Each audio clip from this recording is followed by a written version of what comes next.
Latest technology courses, best infrastructure మరియు అద్భుతమైన placements. Engineering లో మీ best choice Avian institute of engineering and technology, Ibrahimpatnam.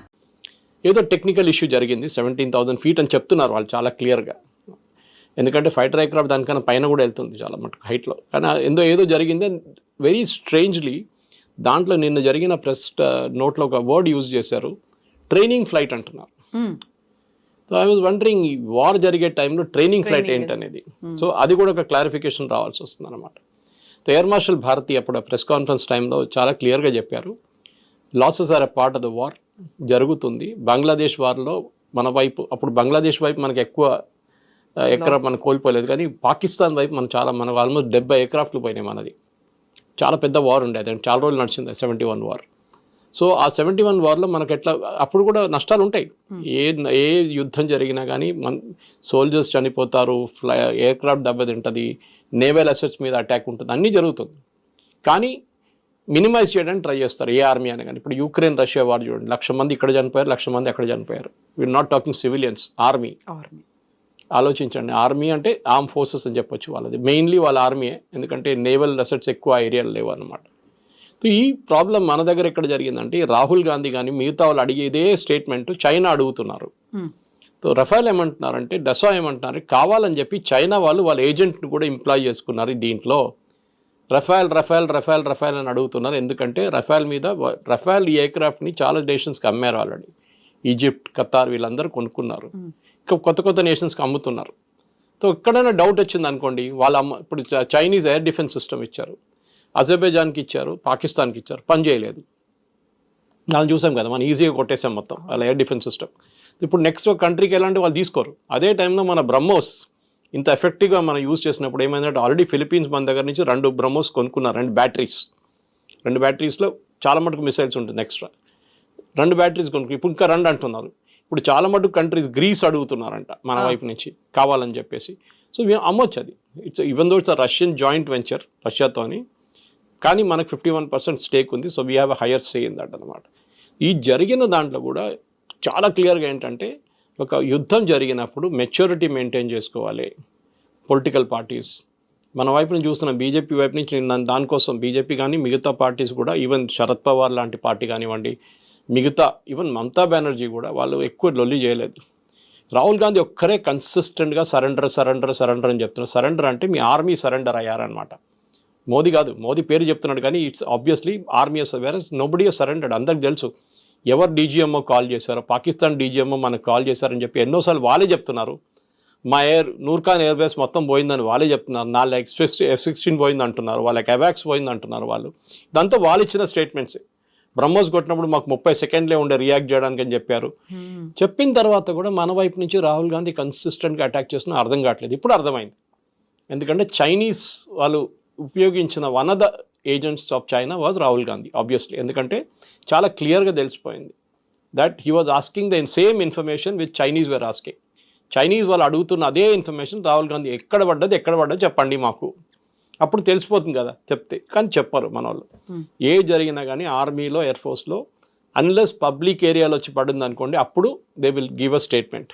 కానీ పబ్లిక్ ఏరియాలో ఎక్కడ ఏం పడలేదు. ఆ ఎయిర్క్రాఫ్ట్ పాసిబ్లీ తిరిగి వస్తున్నప్పుడు రన్వేలో దిగిందో లేదో, ఏదో డ్యామేజ్ అయిందో ఏదో అయి ఉంటుంది. సో దానికోసం Rafale says 1 aircraft is out of service. వాళ్ళు యూజ్ చేసిన వర్డ్ అది, అవుట్ ఆఫ్ సర్వీస్.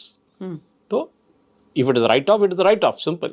అదర్వైజ్ వాళ్ళు రీప్లేస్ చేస్తారంటే దాన్ని రీప్లేస్ చేస్తారు రేపు. ఇది మన కారు కొనేటప్పుడు ఉంటుంది, ఒక సంవత్సరం లోపల పని చేయకపోతే మొత్తం చాలా పెద్ద ప్రాబ్లం ఉంటే దాన్ని మెయింటెనెన్స్ చేయకపోతే దాన్ని రిటర్న్ చేసిస్తారు. ఇప్పుడు మనం చూసాం ట్రివాండ్రంలో వచ్చిన ఎయిర్క్రాఫ్ట్ కూడా అదే. ఫస్ట్ వాళ్ళు ఏమన్నారు, లో ఫ్యూయల్ అన్నారు.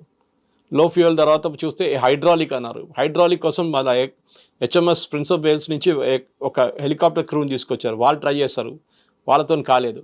మళ్ళీ వాళ్ళు రిటర్న్ వెళ్ళిపోయారు. మళ్ళీ కొత్త టీం మొన్న వచ్చారు, ఒక 40 మంది వచ్చారు వాళ్ళు రిపేర్ చేయడానికి. సో ఇదేదో చిన్న ఎయిర్క్రాఫ్ట్ కాదు. ఇదే కార్ రిపేర్ చేయడమో, లేకుంటే ఒక 2-wheeler రిపేర్ చేయడం కాదు. ఇది $100 million ఎయిర్క్రాఫ్ట్ అంటే ఆలోచించండి దాని యాక్చువల్ రేట్ ఎంత ఉంటుంది మన ఇండియన్ కరెన్సీలో. సో ఆబ్వియస్లీ దీన్ని ఒక మెచ్యూర్ వేగా డీల్ చేయాల్సి వస్తుంది. ఇజ్రాయెల్లో చూడండి, ఇజ్రాయెల్లో వాళ్ళు ఇంతమంది ఇవాళ కూడా వాళ్ళు 4 సోల్జర్స్ని కోల్పోయారు, 5 ఇవాళ యంగ్ పీపుల్, 19-20 సంవత్సరాల సోల్జర్స్ గాజాలో. సో వాళ్ళు అడగరు, వాళ్ళ అపోజిషన్ పార్టీస్ అడగరు ఎక్కడ పడ్డారు అది చెప్పండి, మాకు ఎక్కడ పడ్డది ఇక్కడ చెప్పండి. మిసైల్స్ వచ్చి వాళ్ళ మీద కూడా పడ్డది కదా, హైఫాలో పడ్డది, టెలవీవ్లో పడ్డది, కానీ వాళ్ళు రియాక్ట్ కాలేదు, వాళ్ళు పాజిటివ్గా రియాక్ట్ అయ్యారు. సరే పడ్డది, డ్యామేజ్ అయింది, we're taking care of it, finished, matter ends. ఇక్కడ అది కాదు, మాకు ఎన్ని ఎయిర్క్రాఫ్ట్ పోయింది చెప్పండి, ఎన్ని ఎయిర్క్రాఫ్ట్ పోయింది, స్పెసిఫిక్గా ఎయిర్క్రాఫ్ట్ ఒకటే అడుగుతున్నారు. పాకిస్తాన్ వైపు ఎన్ని పోయిందని అడగట్లేదు మన వాళ్ళు. రాహుల్ గాంధీ కానీ మిగతా కొన్ని ఆపోజిషన్ పార్టీ వాళ్ళు పాకిస్తాన్ది ఎన్ని ఎయిర్క్రాఫ్ట్ పోయింది మాకు చెప్పండి అని చెప్తే మేము మళ్ళీ అదొక ఇంకొక లాజిక్ ఉంటుంది దానికి, అది లేదు. Anyway as of now డసా is taking care of it. మన ఎయిర్ ఫోర్స్ అయితే మాట్లాడరు దాని గురించి, సింధూర్ కూడా అయిపోయింది. కానీ పాకిస్తాన్ వైపు నుంచి ఇంకా స్టేట్మెంట్లు వస్తూనే ఉన్నాయి. మా వైపు జరిగింది ఇది, రఫాల్ మాది బ్రహ్మోస్ కొడితే మాకు 30 సెకండ్లు ఉండే అని చెప్తున్నారు. అది కాకుండా నూర్ఖాన్ ఎయిర్ బేస్ కానివ్వండి, జకోబాబాద్ కానివ్వండి, మిగతా ఎయిర్ ఫోర్స్ బేస్ మీద జరిగిన వాళ్ళ డ్యామేజ్ కూడా నిన్ననే మొన్న 3 రోజుల క్రితం ఒక ఫార్మర్ సీనియర్ సిఐఏ ఏజెంట్ ఏం చెప్పారంటే దట్ వాళ్ళ న్యూక్లియర్ వెపన్స్కి ఒక అమెరికన్ జనరల్ దగ్గర ఉందంట, who is స్టేషన్డ్ in Islamabad. So Pakistan cannot operate, వాళ్ళ న్యూక్లియర్ బటన్ వాళ్ళు ఆపరేట్ చేయలేరు వితౌట్ అమెరికన్ పర్మిషన్ కూడా కాదు, వాళ్ళు కీ ఆపరేట్ చేస్తేనే ఇది న్యూక్లియర్ మిసైల్స్ రిలీజ్ చేయొచ్చు. అది అమెరికా అక్కడ వచ్చి కూర్చున్నారు వాళ్ళు. ఎందుకంటే వాళ్ళకి భయం ఏంటంటే ఈ తాలిబాన్ చేట్లనో లేకుంటే అల్ఖైదా చేట్లనో లేకుంటే ఐసిస్ చేతిలో ఢిల్లీ పడిపోతే న్యూక్లియర్ వెపన్ రేపు వాళ్ళు తీసుకొచ్చి వాషింగ్టన్ మీద వాడేస్తారు, లేకుంటే న్యూయార్క్ మీద వాడేస్తారు. అది కాకూడదని చెప్పి చేస్తున్నారు అన్నమాట. సార్, ఇప్పుడు చివరికి పాకిస్తాన్ అయినా మాకు ఎంత నష్టం జరిగింది అనేది చెప్పుకుంటోంది, భారత్ ఎందుకు చెప్పుకోవట్లేదు? ఒక పారదర్శకత అనేది ఉండాలి, ఎందుకంటే డిఫెన్స్ సిస్టమ్ మీద పెట్టేదంతా మన డబ్బే కదా, చెప్పాల్సిన అవసరం ఉంది కదా. మీరు చెప్పింది రిప్లై కరెక్టే, కానీ కొన్ని దానికి సీక్రసీ మెయింటైన్ చేయాల్సి వస్తుంది. ఫర్ ఎగ్జాంపుల్ ఒక బ్యాటిల్లో, ఇవాళ జరిగిన ఒక బ్యాటిల్లో మనం ఒక ఫర్ ఎగ్జాంపుల్ ఎయిర్క్రాఫ్ట్ పక్కన పెడదాం, మనం ఒక టెర్రర్ ఆపరేషన్ జరిగింది, 4గురిని చంపేశాం, వాళ్ళ సిగ్నల్ మాకు దొరికింది, వాళ్ళు శాటిలైట్ సిగ్నల్ యూజ్ చేశారు, మేము శాటిలైట్ ఫోన్ పట్టుకున్నామంటే నెక్స్ట్ టైం వాళ్ళు శాటిలైట్ ఫోన్ వాడరు. సో మనం కూడా చెప్పారనుకోండి, ఎస్ వాళ్ళు రఫేల్ కొట్టారు లేకుంటే మనం కొట్టాము ఇట్లా జరిగిందంటే వాళ్ళు నెక్స్ట్ టైం వాళ్ళకి అర్థమైపోతుంది దీని ఇట్లానే చేయాలి. సో మిలిటరీ సీక్రెట్స్ అని ఉంటుంది. పాకిస్తాన్ ఏం చెప్తున్నారు, వాళ్ళ డ్యామేజ్ జరిగింది ఏదని చెప్తున్నారు, కానీ మన వైపు ఎక్కడ డ్యామేజ్ జరగలేదు. మనకు చూసాం మనం చాలా క్లియర్గా. మన వైపు వచ్చిన ఒక్క మిసైల్ కూడా 2-3 మిసైల్ సివిలియన్ ఏరియా మీద పడ్డది, ఒకటి సర్గోదా ఎయిర్ బేస్ మీద పక్కన వెళ్ళి పడ్డది, ఎయిర్ బేస్ మీద పడలేదు అది. సో పాకిస్తాన్ మన యాకాక్ గన్స్ అంటారు, అంటే యాంటీ ఎయిర్క్రాఫ్ట్ గన్స్ నుంచి S-400 దాకా చాలా బాగా పనిచేస్తుంది. మల్టీలేయర్ డిఫెన్స్ సిస్టమ్ దాంట్లో మనం చూసాం చాలా మటుకు ఎట్లా పనిచేస్తుంది. అది దాని క్లారిటీ కూడా చాలా మనం టీవీలో చూసాం రాత్రిపూట. 5-6 మిసైల్స్ వెళ్ళి ఉంటుంది అక్కడిక్కడ, that is okay, it's still Akash Teer పనిచేస్తుంది బాగానే. కానీ డ్యామేజ్ జరిగింది అన్ని పబ్లిక్ డొమైన్లో చెప్పక్కర్లేదు. It is a protracted war, అంటే చాలా రోజులు నడిచిన యుద్ధం అంటే అప్పుడు చెప్పొచ్చు ఇంతమంది చనిపోయారు, ఇంతమంది ఎయిర్క్రాఫ్ట్ పోయింది, ఇన్ని నేవల్ అసెట్స్ మీద అటాక్ జరిగింది, ఇంత ఆర్మీ వాళ్ళు చనిపోయారు అని చెప్పి అప్పుడు చెప్తాం. కార్గిల్లో చెప్పాం కదా, కార్గిల్లో ఏ నష్టం జరిగింది అందరికీ తెలుసు. కార్గిల్లో వాళ్ళ ఎంతమంది పోయారని చెప్పి చాలా క్లియర్గా మనం అక్కడ గ్రేవ్స్ కూడా తయారు చేసాం వాళ్ళ కోసం. విజయ్ దివస్లో we celebrate those days with the fallen soldiers martyrs కోసం. ఈ కేసులో మనం చెప్పక్కర్లేదు, ఎందుకంటే we are holding lot of proprietary information. Next surgical strike అప్పుడు చెప్పలేదు, ఇది ప్రెసిషన్ స్ట్రైక్, ఇది కూడా చెప్పలేదు. ఎప్పుడు చెప్పరు, ఎందుకంటే మీరు సర్జికల్ స్ట్రైక్లో మేము ఇట్లా కొట్టామని చెప్తే నెక్స్ట్ టైం వాళ్ళు రెడీగా ఉంటారు దానికోసం. యూ షుడ్ నెవర్ సే మేము పాకిస్తాన్ ఎట్లా కొట్టామని మన వాళ్ళు ఇప్పుడు కూడా చెప్పట్లేదు. నూర్ఖాన్ బేస్ ఎట్లా కొట్టామని చెప్పట్లేదు, జకోబాబాద్ ఎట్లా కొట్టామని చెప్పట్లేదు, కైరానా హిల్స్ దగ్గర ఏం చేసామని మనం చెప్పట్లేదు. సో వీఆర్ నాట్ స్పీకింగ్, అది maturity of an army is there. Israel వాళ్ళు ఇంత పెద్ద క్యాంపెయిన్ చేశారు ఇరాన్ మీద, వాళ్ళు మొత్తం ఇన్ఫర్మేషన్ ఇచ్చారు బయట, ఎక్కడ ఇవ్వలేదు. అటాక్ చేసాం, బాంబ్ చేసాం, యూఎస్ కూడా B-2 బాంబర్స్ తీసుకెళ్ళాం, కొట్టాం. డ్యామేజ్ ఎంత జరిగింది, సబ్స్టాన్షియల్ డ్యామేజ్, అంతే. పిక్చర్స్ ఎవరైనా దొరకచ్చు. Today you can go to any international thing, వాళ్ళు శాటిలైట్ పిక్చర్స్ మీకు ఇస్తారు. పాకిస్తాన్కి 10 నిమిషాలు పడుతుంది ఆ శాటిలైట్ పిక్చర్ కొనడానికి. దాని నుంచి వాళ్ళకి క్లియర్గా తెలిసిపోతుంది ఏమైనా మన ఎయిర్క్రాఫ్ట్ కింద పడితే దాని విజువల్స్ ఉంటుంది, దాంట్లో ఏ విజువల్స్ లేదు, ఎక్కడ లేదు. సో మనం సీక్రసీ మెయింటైన్ చేయాలి, చాలా ఇంపార్టెంట్. అన్నీ పబ్లిక్ డొమైన్లో చెప్పక్కర్లేదు. ఓకే, మనుషులు చనిపోతే క్లియర్గా తెలిసిపోతుంది, ఎందుకంటే మనం వీ హోల్డ్ ఒఫిషియల్ ఫ్యూనరల్స్. నిన్ననే పాకిస్తాన్ ఒక కార్గిల్లో చనిపోయిన ఒక సోల్జర్ని మేము బాడీ తీసుకోమని చెప్పిన వాళ్ళకి నిన్న వాళ్ళు విక్టరీ పరేడ్లో వాళ్ళు ఒక మెడల్ ఇచ్చారంట ఆయనకి, చనిపోయిన ఆయనకి. First the refuse to accept his body from India. మన వైపు నుంచి మనమే దాన్ని బరీ చేసాం అన్నమాట బాడీని. అట్లాంటి మనుషులు వాళ్ళు, మన అట్లా కాదు. మన ఫాలన్ సోల్జర్స్ని మనం ఎప్పుడు రెస్పెక్ట్ ఇస్తాం, వాళ్ళ ఫ్యామిలీకి బాడీ ఇక్కడ పంపిస్తాం, అన్నీ జరుగుతుంది. ఈసారి కూడా చూసాం మనం జరిగిందంతా. పహల్గామ్లో జరిగింది కానివ్వండి, మిగతా అన్ని ప్లేసెస్లో కూడా we take care of our soldiers very well. అది ఉంది. అసెట్స్ ఎక్కడైనా పోయిందంటే చాలా క్లియర్గా ఎయిర్ మార్షల్ భారతి వర్డ్ కూడా యూజ్ చేశారు, all our pilots are safe. ఎప్పుడైనా ఎయిర్క్రాఫ్ట్ ఫ్లయింగ్ టైంలో ఏదైనా ప్రాబ్లం వచ్చినప్పుడు సార్ట్అవుట్ చేయకపోతే దాన్ని సార్ట్అవుట్ చేయలేమని, ఎందుకంటే పైలట్ దగ్గర మైక్రో సెకండ్స్ ఉంటుంది, 5-10 సెకండ్లో డిసైడ్ చేయాల్సి వస్తుంది ఏం చేయాలని. ఇంజిన్ పని చేయట్లేదు, ఇంజిన్ ఫ్లేమ్ అవుట్ అయిపోయింది, లేకుంటే ఏవియానిక్స్ పోయింది, ఇంకా ఎయిర్క్రాఫ్ట్ని కంట్రోల్ చేయలేము. వాళ్ళు లాస్ట్ మినిట్ దాకా ల్యాండింగ్ ట్రై చేస్తారు మళ్ళీ తీసుకొచ్చి ల్యాండ్ చేయడానికి. కానీ అది కూడా కాకపోతే ఏం చేస్తారంటే the instruction to all the pilots is eject. వాళ్ళ దగ్గర ఒక బటన్ ఉంటుంది, ప్రెస్ చేస్తే పైకి ఎయిర్క్రాఫ్ట్ నుంచి బయటికి వెళ్ళిపోతారు, పారాషూట్ ఓపెన్ అయితే ల్యాండ్ అయిపోతారు, ఎయిర్క్రాఫ్ట్ పోతుంది, ఎక్కడో వెళ్ళి పడిపోతుంది. అది ఎందుకు చేస్తున్నారంటే ఒక ఎయిర్ ఫోర్స్ పైలట్ని ట్రైన్ చేయడానికి మీరు 2.5-3 కోట్లు ఖర్చు పెడతారు. Your life is more valuable than the aircraft. Aircraft రేపు కొనొచ్చు, ఇంకొక పైలట్ని ట్రైన్ చేసి తీసుకురావాలంటే చాలా కష్టపడాలి. మన దగ్గర ట్రైన్ చేస్తారు హకీంపేటలో. ఫస్ట్ అక్కడ ఫిక్స్ వింగ్ ఉంది, దిండిగల్లో ఫిక్స్ వింగ్ ఉంది, హకీంపేటలో హెలికాప్టర్ డివిజన్ ఉంది మన దగ్గర. సో ట్రైనింగ్ కోసం చాలా ఖర్చు పెట్టిన డబ్బులు వాళ్ళు ఎక్స్పీరియన్స్ అయినప్పుడు they have to save that life అనమాట. దానికోసం చూడండి లాస్ట్ మినిట్ దాకా వాళ్ళు ట్రై చేస్తారు, కాకపోతే ఎజెక్ట్ చేసేస్తారు వాళ్ళు. సో ఇది కూడా అంతే case, that in a war also, war సిచ్యువేషన్లో కూడా ఎయిర్క్రాఫ్ట్ని సేవ్ చేయడానికి ట్రై చేస్తారు. ఎందుకంటే చీప్ కాదు, $50 మిలియన్ $60 మిలియన్ ఒక్కొక్క ఎయిర్క్రాఫ్ట్. F-35 అయితే $100 మిలియన్, మన ఇంకా కొనలేదు అది. So that is where it is. So ఒక వార్ సిచ్యువేషన్లో చెప్పిన దానికి అసలు డెసా వాళ్ళు టేక్ చేసుకున్నారు, చాలా క్లారిఫికేషన్ ఇచ్చారు. మన వైపు నుంచి కూడా అక్కడిక్కడ కాకుండా మనం స్టేట్మెంట్లు ఇచ్చాం. మన CDS అనిల్ చౌహాన్ గారు కానీ, మన ఎయిర్ ఫోర్స్ చీఫ్ కానీ, మన ఒక అటాచ్ కూడా ఒక ప్రెస్ కాన్ఫరెన్స్ చేశారు, ప్రెజెంటేషన్ చేశారు.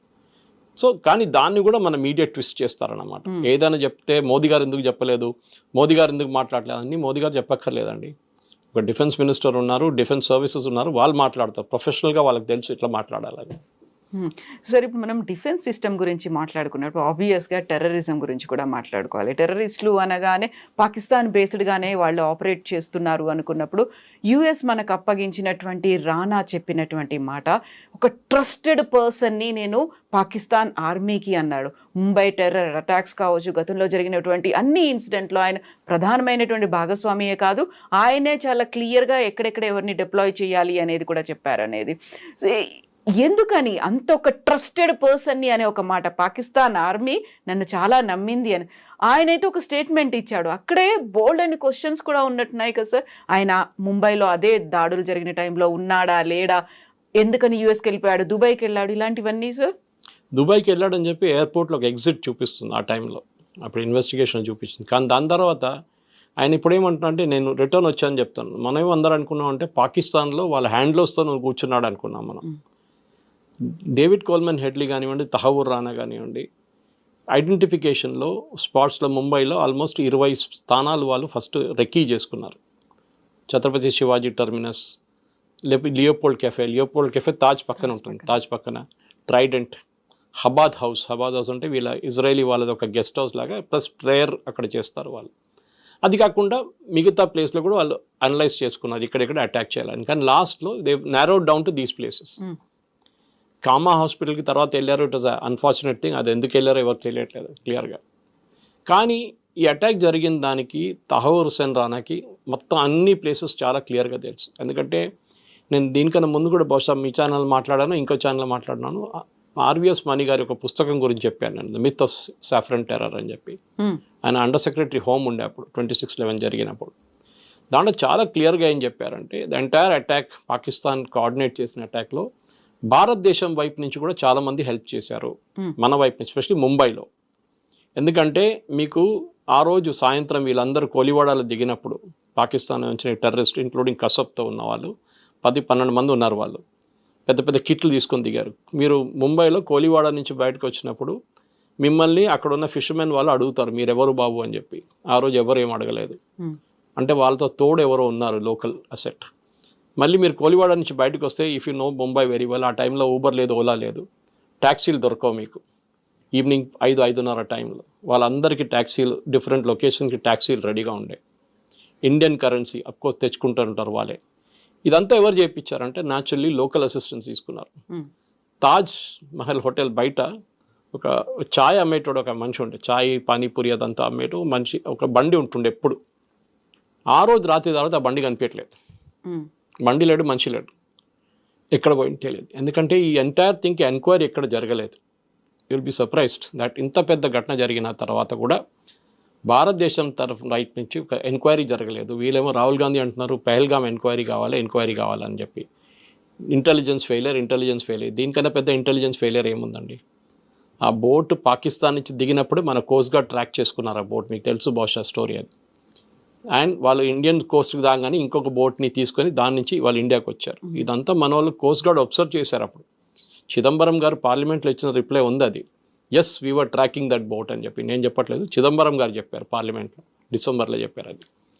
కానీ ద లాంగ్ స్టోరీ షార్ట్ ఏంటంటే బేసిక్లీ తవూర్ హుసేన్ రానా ఈ చెప్పిన మాటకి పాకిస్తాన్ ఇప్పుడు కూడా నిరాకరిస్తారు. వాళ్ళు చెప్పారు మాకేం కనెక్షన్ లేదని చెప్తారు. వాళ్ళు డెఫినెట్గా చెప్తారు. ఏ దొంగ చెప్తారండి నేను దొంగతనం చేశారని చెప్పాడు. ఇప్పుడు పోలీసు వాళ్ళకి అది కొడితే అప్పుడు ఆడు చెప్తాడు నేను దొంగతనం చేశానని చెప్పి. ఇది అదే సంగతి అనమాట. ఇప్పుడు ఈ కన్ఫెషన్ ఇచ్చేశారు, అయిపోయింది. దీని తర్వాత ఏంటి నెక్స్ట్? పాకిస్తాన్ని can we hold them accountable ఇన్ని సంవత్సరాల తర్వాత?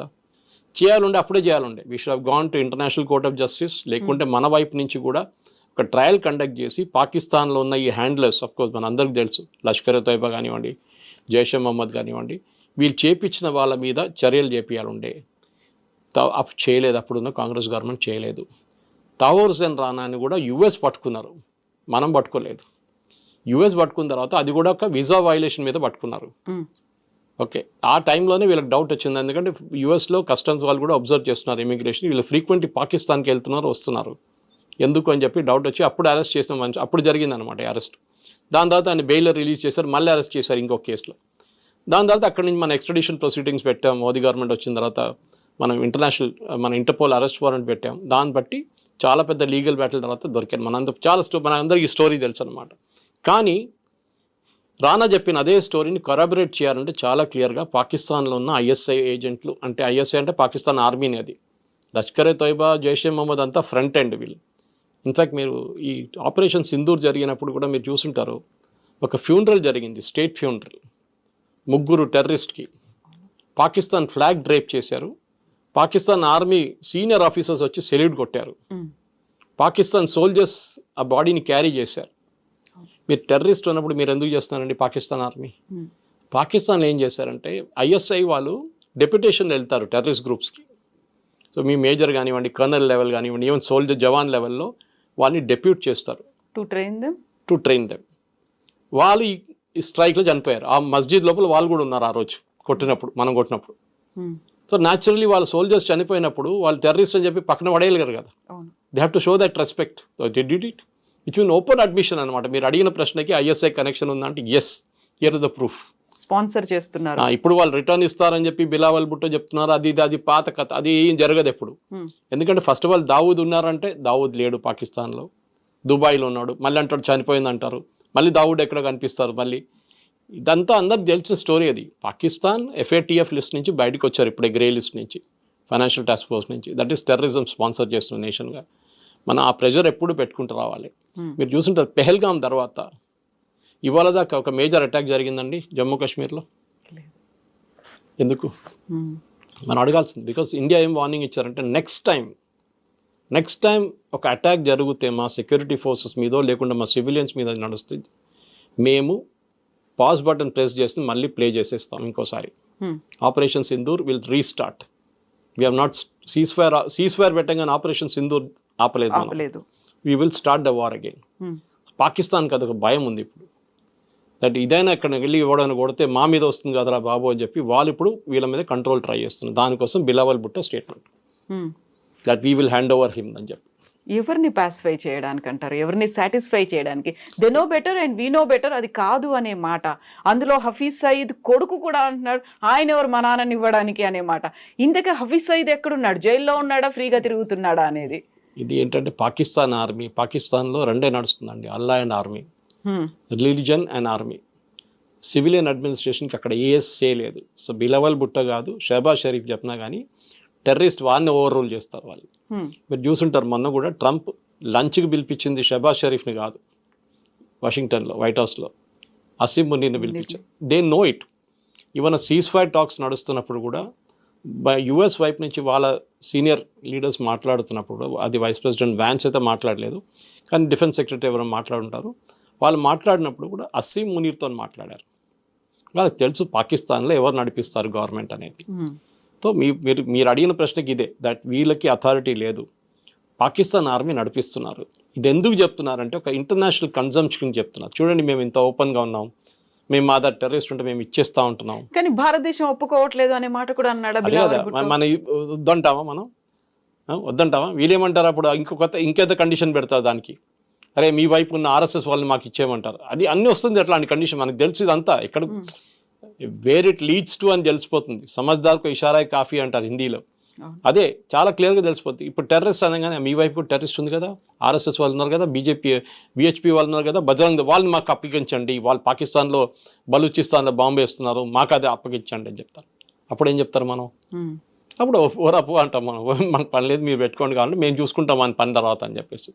ఇజ్రాయెల్ అదే చేస్తున్నారు కదా, టార్గెటెడ్ హిట్టింగ్. ఎక్కడైనా కానీ వాళ్ళు ఎవరు ఉన్నా కానీ, ఇరానియన్స్ కానివ్వండి, హమాస్ కానివ్వండి, హెజ్బుల్లా కానీ కొడతారు వాళ్ళని. మనం కూడా అదే నేర్చుకోవాలి, అదే పాలసీ మనం కూడా ఫాలో చేయాలి. ఈ సర్జికల్ స్ట్రైక్స్ కానీ, దాని తర్వాత ఫస్ట్ అటాక్ జరిగిన 7వ తారీఖు 8వ తారీఖు, that is 7th night 8th morning జరిగిన అటాక్లో సేమ్ పాలసీ ఫాలో చేయాల్సింది. అది తహవూర్ రానా ఇచ్చిన అడ్మిషన్తో మనకి ఇంకా స్ట్రెంగ్త్ అయింది మన ఇది. ఇంటర్నేషనల్ ప్రాసిక్యూషన్ ఇప్పుడు చేయలేము, చాలా లేట్ అయిపోయింది, ప్రూఫ్స్ అన్ని పోయినాయి మొత్తం. కానీ వీ కెన్ మెయింటైన్ ఎఫ్ఏటిఎఫ్ లిస్ట్లో పాకిస్తాన్ని మళ్ళీ తీసుకురావాలి, గ్రే లిస్ట్లో తీసుకొచ్చేద్దాం ఫస్ట్. గ్రే లిస్ట్లోనే వాళ్ళకి చాలా ప్రాబ్లం రాబోతుంది అనమాట. సో ఇవన్నీ ఇప్పుడు మీరు చెప్పినట్టుగా ఎలా ఎస్టాబ్లిష్ చేస్తారు సార్? ఎస్, నేను ఒక ట్రస్టెడ్ పర్సన్ని అని చెప్పాడు రానా, అయితే దాన్ని ఎస్టాబ్లిష్ చేయడానికి ఆల్రెడీ అన్నీ వాష్అవుట్ అయిపోయాయి, అక్కడ ఏవీ లేవు, అక్కడ విట్నెస్ లేవు, అసలు ఏవీ లేనప్పుడు ఎలా ఎస్టాబ్లిష్ అవుతుంది? మారల్ విక్టరీ అండి, అంతే. మనందరికి తెలుసు రానాను తీసుకొచ్చి మనం ఒక కండిషన్ పెట్టారు యుఎస్ కోర్టు, రానాని డెత్ సెంటెన్స్ ఇవ్వకూడదు అని చెప్పేసి. అది వీళ్ళందరూ హ్యూమన్ రైట్స్ వాళ్ళు చేస్తారు, ఈవెన్ యూకే కోర్ట్స్ అదే చెప్తారు. విజయ్ మాల్యాని పంపించమంటే మీకు అక్కడ జైల్లో టాయిలెట్లు బాగలేవంట, జైల్లో పడుకోవడానికి కింద పంపిస్తే వీళ్ళకి ఏసీ ఇవ్వట్లేదంట అని చెప్పి, దోమలు ఉన్నాయని చెప్పి పంపించట్లేదు అక్కడి నుంచి, యూకే నుంచి. ఇది కూడా అంతే సంగతి. కానీ రానా మన దగ్గర చనిపోయేదాకా జైల్లోనే ఉంటాడు, బయటికి రాడు ఎట్లయినా. కానీ ఆయన ఇచ్చిన ఇన్ఫర్మేషన్ మనకి పబ్లిక్ కన్జంప్షన్ మీలాంటూ నాలాంటూ చెప్పేది 2% బయట చెప్తారు జరిగిందని, మిగతా అంతా వాళ్ళ దగ్గర ఉంటుంది డీటెయిల్స్. ఏంది, ఎవరు, ఎట్లా, ఏం చేయించారు, ఏ ఆర్మీ. అప్పుడున్న army officers, Pakistan army officers ఉండరు, చనిపోయి ఉంటారు చాలామంది, ఇప్పుడు దాకా తెలియదు, రిటైర్ అయితే అయిపోయి ఉంటారు 100%. సో జరిగిన దానికి పర్వేజ్ ముషరఫా లేకుంటే ఇంకెవరైనా రెస్పాన్సిబుల్ అంటే then we have to take care of that ఆ టైంలో. కానీ ఇట్స్ టూ లేట్. కానీ ఒక మారల్ విక్టరీ లాగా that we have established, yes Pakistan did it అని అందరికి తెలుసు. మీరు చెప్పినట్లు అందరికీ తెలుసు పాకిస్తాన్ చేయించారా, ఐఎస్ఐ చేయించారని. కానీ వీ కుడ్ ప్రూవ్. ఆ టైంలో మనం ప్రెషర్ పెడితే, మన్మోహన్ సింగ్ టైంలో ప్రెషర్ పెడితే డెఫినెట్గా they would have been result. కానీ మన్మోహన్ సింగ్ గారు ఆ టైంలో అగ్రీ చేయలేదు. ఈవెన్ బాంబింగ్ కోసం అప్పుడున్న ఎయిర్ ఫోర్స్ చీఫ్ చెప్పారు, గుర్తుంటుంది, రీసెంట్లీ కూడా ఆయన చెప్పారు, we were ready with a plan to bomb Pakistan, మనం చేసినట్లే ఈసారి చేసినట్లనే. కానీ మన్మోహన్ సింగ్ గారు వద్దని చెప్పారు, ఇట్లా అగ్రవేట్ ద సిచ్యువేషన్, ఇంకా సిచ్యువేషన్ ఇంకా స్పాయిల్ అయిపోతుంది, వద్దని చెప్పేసి ఆపేశారు. ఆలోచించాను. సో ఇప్పుడు మసూద్ అజర్ ఎక్కడున్నారు, సఫీద్ ఎక్కడున్నారు అనేది, హఫీజ్ సయీద్ ఎక్కడున్నారు? అందరు పాకిస్తాన్లోనే ఉన్నారు. వాళ్ళ ఫ్యామిలీ మొత్తం చనిపోయారు కదా హఫీజ్ అంటే, వాళ్ళ ఫ్యామిలీని ఇడిచేసి ఎక్కడనే వెళ్తారా? వాళ్ళు పాకిస్తాన్ ఆర్మీ ప్రొటెక్షన్లో ఉంటారు ఇప్పుడు, ఎస్పెషలీ ఐఎస్ఐ ప్రొటెక్షన్లో. ఆర్మీ కూడా కాదు, ఐఎస్ఐ ప్రొటెక్షన్లో ఉంటారు వాళ్ళు. వాళ్ళని సెక్యూర్ ప్లేస్లో పెట్టుకుంటారు వాళ్ళు పాకిస్తాన్లో, ఆబ్వియస్లీ. ఎందుకంటే ఒకటి వాళ్ళు బయట కనిపించకూడదు, కనిపిస్తే దెన్ ఇట్స్ అడ్మిషన్ దట్ వీళ్ళు ఇక్కడే ఉన్నారని చెప్పేసి. సో వాళ్ళ సన్నిన్లో కానివ్వండి, వాళ్ళు పంపించి వాళ్ళ మీటింగ్లన్నీ అడ్రస్ చేస్తున్నారు. ఇప్పుడు వాళ్ళ కొడుకు చెప్పారు కదా, మా నాన్న పంపించి వీరెవరు రా నాయన అని చెప్పేసి, అది సేమ్ కండిషన్. సో ఆబ్వియస్లీ కొడుకు అక్కడ ఉంటే నాన్న కూడా అక్కడ ఉన్నాడు ఇక్కడ పక్కన అని చెప్పేసి.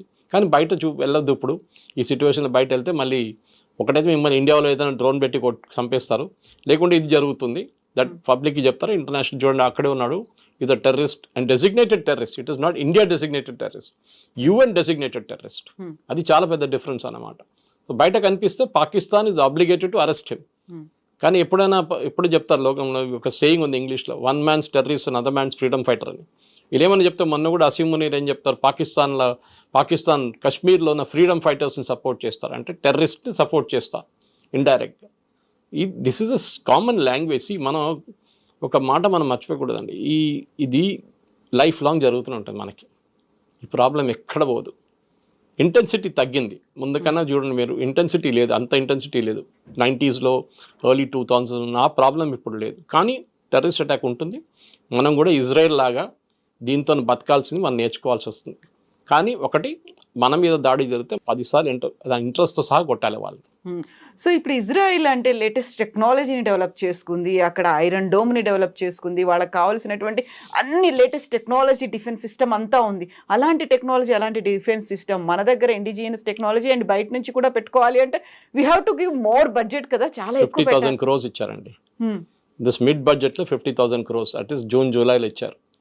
మనకున్న అడ్వాన్స్ డిఫెన్స్ సిస్టమ్ పనిచేస్తుంది, చాలా బాగా పనిచేస్తుంది, మనం చూసాం. కానీ we should not rest on hour laurels అంటారు ఇంగ్లీష్లో. ఏదో మనం ఈసారి గెలిచేసాం అయిపోయిందని కాదు. చైనా వాళ్ళు కాన్స్టెంట్గా, తుర్కీ వాళ్ళు కాన్స్టెంట్గా వాళ్ళు ఏదో పాకిస్తాన్కి వెపన్స్ ఇస్తుంటారు. మొన్న కూడా ఆర్మీ వాళ్ళు ఒక బ్రీఫింగ్లో చెప్పారు చాలా క్లియర్గా దట్ చైనా ఇచ్చిన రియల్ టైమ్ ఇంటెలిజెన్స్, ఎందుకంటే పాకిస్తాన్ దగ్గర శాటిలైట్ లేదు, చైనా ఇచ్చిన ఇంటెలిజెన్స్తో పాకిస్తాన్ పనిచేశారు ఈ యుద్ధంలో, ఆపరేషన్ సింధూర్లో. అంటే చైనా వాళ్ళు కూడా పాకిస్తాన్లో కూర్చొని చేపించారని అని చాలా క్లియర్ అడ్మిషన్. టుర్కీ వాళ్ళిద్దరు చనిపోయారని చెప్తున్నాను మన బాంబింగ్లో. వాళ్ళ డ్రోన్స్ అని సెటప్ చేసి పాకిస్తాన్కి ఇచ్చారంట. ఎందుకంటే ఈ యుద్ధం జరిగే 5-6 రోజుల తర్వాత, పహల్గామ్ అటాక్ జరిగిన తర్వాత 5 పెద్ద టర్కిష్ ఆర్మీ ప్లేన్స్ వచ్చి దిగింది ఇస్లామాబాద్లో. ఆబ్వియస్లీ డ్రోన్ తీసుకొచ్చి ఉంటారు వాళ్ళు. ప్రొడక్షన్ ఫెసిలిటీ కూడా పెట్టేస్తారు పాకిస్తాన్ కావాలంటే. సో మనం ఇప్పుడు 2 front వార్ అంటాం మనం. ఇప్పుడు ఒకవైపు చైనా, ఒకవైపు పాకిస్తాన్ కాదు, ఇప్పుడు మనకు 3 front, 4 front, 5 front వార్ వస్తుంది. ఇండైరెక్ట్గా తుర్కీ, ఇండైరెక్ట్గా చైనా, వీళ్ళందరూ మన మీద దాడి చేస్తున్నారు. సో మనం కూడా రెడీ ఉండాలి. దానికోసం మనం ఏం చేయాలి, వాళ్ళ ఎనిమి ఎవరు ఉన్నారో వాళ్ళని హెల్ప్ చేయాలి. సో మన ఈ కేసులో అర్మీనియాని హెల్ప్ చేస్తున్నాం. అజర్బైజాన్తో వాళ్ళకి గొడవ ఉంది. నకోర్నా ఖరాబాగ్ ఏరియాలో ఒక పెద్ద మన లాగానే పాకిస్తాన్ ఆర్మీ ఇండియా కొట్టుకుంటున్నట్టు కాశ్మీర్ ఏరియాలో వాళ్ళ దగ్గర ఒక నకోర్నా ఖరాబాగ్ అనే ఏరియా ఉంది. Armenia is a Christian country and Azerbaijan is Islamic country. So మనం అర్మీనియాని హెల్ప్ చేస్తున్నాం, ఇప్పుడు కాదు ముందు నుంచి చేస్తున్నాం. బహుశా మనకు ఒక ఎయిర్ ఫోర్స్ బేస్ కూడా ఉంది అక్కడ, ఎవరు చెప్పట్లేదు, మాట్లాడలేదు దాని గురించి. లాంగ్ బ్యాక్ న్యూస్ ఉండే ఒక టైంలో that we have an air force base in Armenia అని చెప్పి. అది కాకుండా ఇప్పుడు మోదీ గారు మన గ్రీస్కి వెళ్ళారు. We offered our entire defence cooperation. గ్రీస్కి తుర్కీకి పడదు. తుర్కీ వాళ్ళ పెద్ద ఏరియా ఆక్యుపై చేసుకున్నారు గ్రీస్ వాళ్ళది. వాళ్ళకి ఇప్పుడు దాకా డిఫెన్స్ ప్యాక్ట్ కింద వాళ్ళకి ఏం దొరకట్లేదు. నేటో అని చెప్పుకుంటారు వాళ్ళందరూ, కానీ యాక్చువల్ హెల్ప్ ఏం రావట్లేదు. Whereas Turkey is a NATO member. So obviously మనం కూడా గ్రీస్ని వెళ్ళి హెల్ప్ చేయాల్సింది. అండ్ నిన్న కూడా పేపర్లో ఒక రిపోర్ట్ వచ్చింది that India is offered to give unspecified number of missiles. అంటే పేరు లేదు, మిసైల్స్ ఇవ్వబోతున్నాం. నాకు భయం ఉంటే చాలు టర్కీకి దట్ ఇండియా మిసైల్స్ అక్కడ వచ్చి కూర్చున్నది. వాళ్ళు బ్రహ్మోస్ పంపించారో, ఆకాష్ తీర్ పంపించారో, అగ్ని పంపించారో మనకు తెలియదు, కానీ అక్కడ ఉందని చెప్తే దే గెట్ ఎ మెసేజ్, మీరు పాకిస్తాన్ హెల్ప్ చేస్తే మేము ఇక్కడి నుంచి మిమ్మల్ని కొడతామని చెప్పేసి. సో మనకి ఇక్కడ శత్రు దేశాలు అలా మెల్లిమెల్లిగా పెరిగిపోతున్నాయి, +1 అన్నట్టుగా యాడ్ ఆన్ అయిపోతున్నప్పుడు మన ప్రధానమంత్రి ఏంటి, ఒక చిన్న చిన్న దేశాలకు వెళ్తున్నాడు. ఘనా వెళ్ళారు, ఇటు ట్రినిడాడ్ టొబాగోకి వెళ్ళారు, ఒకేసారి 5 దేశాలు కంటిన్యూ చేసుకొని వచ్చేసారు. అంత అవసరమా అని వచ్చేటువంటి మాటలకు ఏం చెప్తారు మీరు? ఒక్కొక్క దేశంలో మీరు అనలైజ్ చేస్తే ఘనా కానివ్వండి, ఇప్పుడు లోకంలో అన్నిటికంటే ఎక్కువ ఏ దేశమైనా కానీ, ఈవెన్ ట్రంప్ రేర్ ఎర్త్స్ గురించి చూస్తున్నారు. రేర్ ఎర్త్స్ అంటే మినరల్స్, లిథియం ఉండొచ్చు, మిగతా మెటల్స్ ఉండొచ్చు. మన దగ్గర మోనోజైట్ శాండ్స్ ఒకటి ఉంది కేరళ వైపు, దాని నుంచి మనం యురేనియం కూడా ప్రొడ్యూస్ చేస్తాం. ఇప్పుడు అన్నిటికంటే పెద్ద ప్రాబ్లం ఏమొస్తుందంటే నెక్స్ట్ 6 నెలలకి మ్యాగ్నెట్స్ లేవు మన దగ్గర. మ్యాగ్నెట్స్ అనేది ఎలక్ట్రానిక్ ఐటమ్స్లో మన కెమెరాలు ఉండొచ్చు, మన సిస్టమ్స్ ఉండొచ్చు, వెహికల్స్ ఉండొచ్చు, దీంట్లో చిన్న చిన్న మ్యాగ్నెట్స్ యూస్ చేస్తారు. ఇది మొత్తం కంట్రోల్ చైనా చేతిలో ఉండే ఇప్పుడు దాకా. మనం ఇన్వెస్ట్ చేయలేదు దాని మీద, మనం దాన్ని పట్టించుకోలేదు అసలు. చైనా పంపిస్తున్నాడు కదా అక్కడ తీసుకుందాం, మన ఎందుకు పెట్టాలి ఫ్యాక్టరీ అని చెప్పి. ఇప్పుడు చైనా వాళ్ళు బంద్ చేసేసారు. మీరు చూడండి, నెక్స్ట్ 6 months మీకు కార్లు దొరకవు, వెయిటింగ్ లిస్ట్ పెరుగుతుంది. కోవిడ్ టైంలో మనకు చిప్స్ రాలేదు అనుకోండి, కొరియా నుంచి చిప్స్ రాలేదు ఆ టైంలో, మనకు ప్రాబ్లం వచ్చింది. సో మోదీ గారు ఈ దేశాలకు వెళ్ళి వాళ్ళతో టైఅప్ చేసుకుంటున్నారు.